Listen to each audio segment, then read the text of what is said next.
Hasta ahora sabíamos que nacemos con un número de neuronas determinado, pero por desgracia muchas de esas luces del cerebro se van apagando por el camino.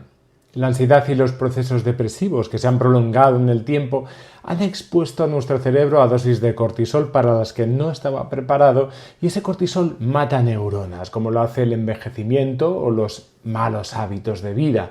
Pero desde hace un tiempo somos conscientes de uno de los descubrimientos más importantes que han revolucionado el mundo de la neurociencia: la neurogénesis. Es decir, nuestro cerebro es capaz de crear nuevas neuronas y eso puede cambiarlo todo.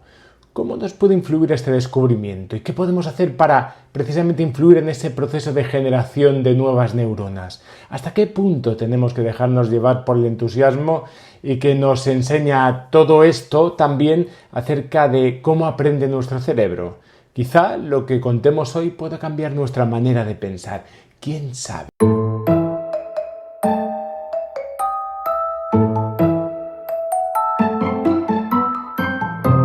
Si nos preguntamos por María, por ejemplo, nuestro cerebro empezará a rebuscar entre sus redes neurales hasta encontrar con qué podemos relacionar ese nombre. Puede que se active el recuerdo de nuestra hermana, si así se llama, o si no tenemos un vínculo afectivo tan cercano, quizás nos acordamos de que esa es la frontera, esa tan simpática que nos atiende y que se llama María.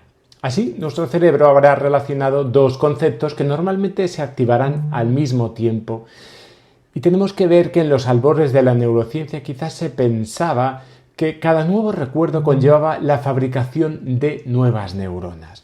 Algo así como nuevos archivadores con nuevas carpetas. Pero lo que nuestro pobre cerebro de mono no podía concebir es que el secreto no está en el número, sino en cómo las neuronas interactúan entre sí.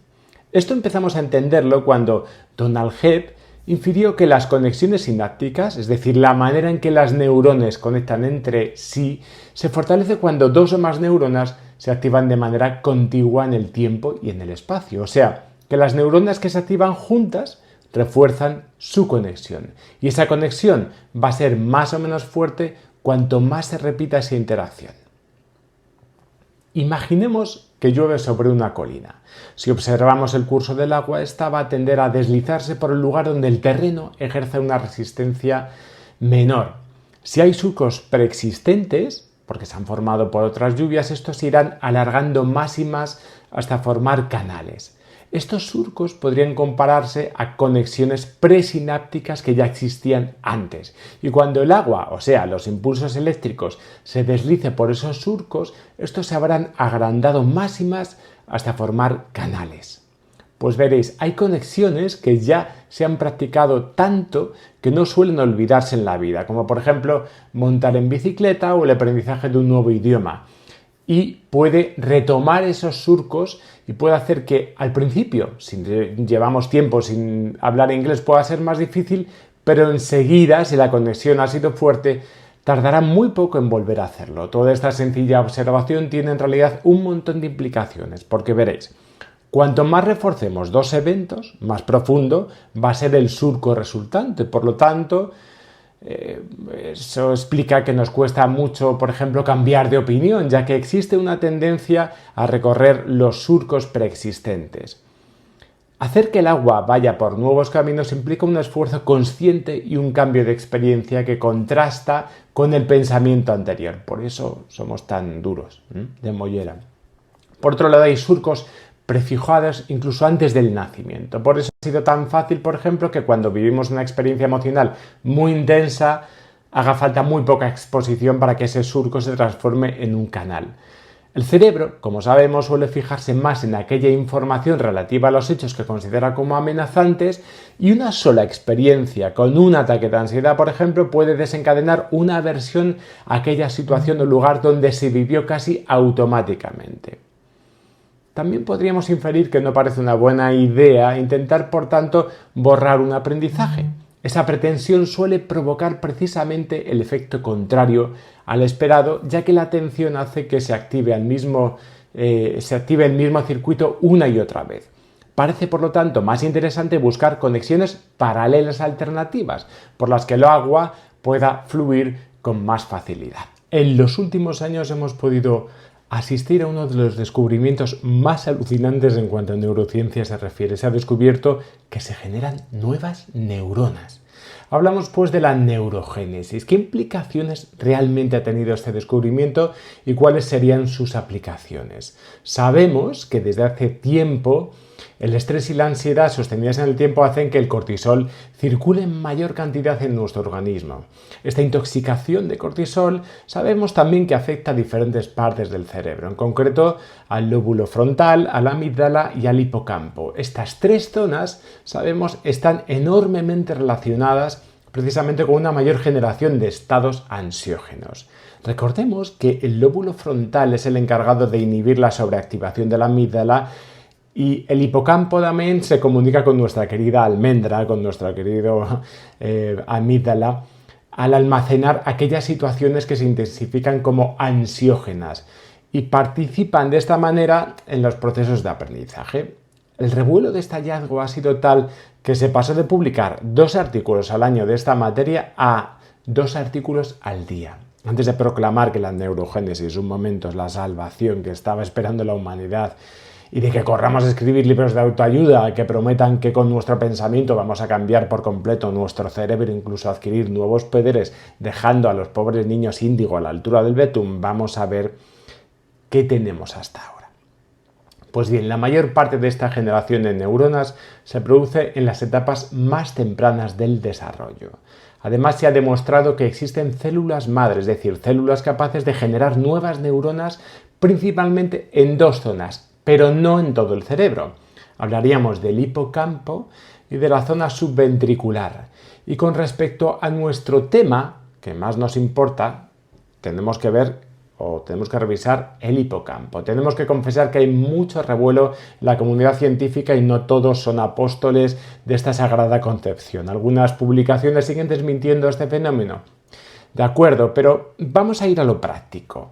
¿Qué implica esto en esencia? Se sabe que la formación de nuevas neuronas ayuda a que se formen nuevos aprendizajes y además mejora la potencia de estos, aumentando de esta manera la plasticidad cerebral.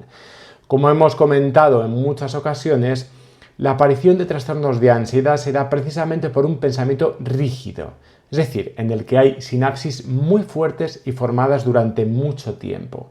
Necesitamos, por lo tanto, fomentar alternativas y nuevas conexiones, por lo que si tenemos más material para realizarlas, mayores serán nuestros beneficios. Se cree que la razón por la que algunos antidepresivos podrían hacer efecto podría tener que ver con esta relación. De hecho, se ha comprobado precisamente que el cortisol puede ser el responsable de inhibir la neurogénesis.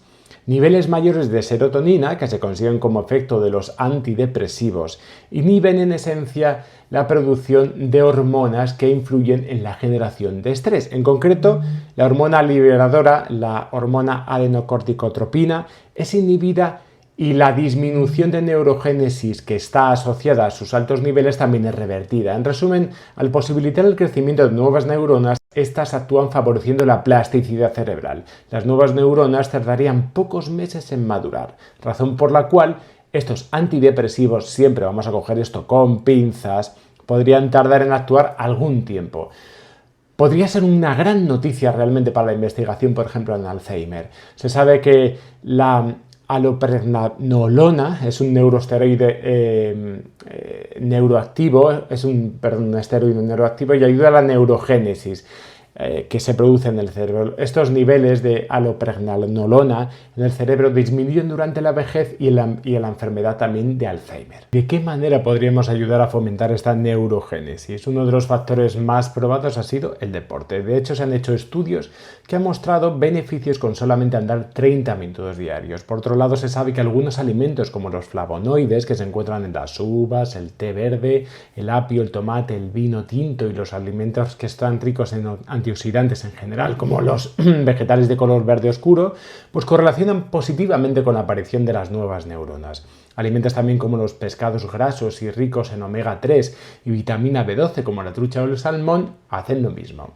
La práctica del sexo de forma continuada favorece también la neurogénesis. La Universidad de Maryland ha realizado un estudio que afirma que las experiencias placenteras como la sexualidad disminuyen el deterioro cognitivo propio del desgaste del tiempo, pero hay que informar que no vale de nada el sexo esporádico ni rápido, sino que la gratificación debe ser prolongada. Además, un ambiente enriquecido que se sienta como seguro y que disminuye la aparición de situaciones estresantes nos va a ayudar enormemente.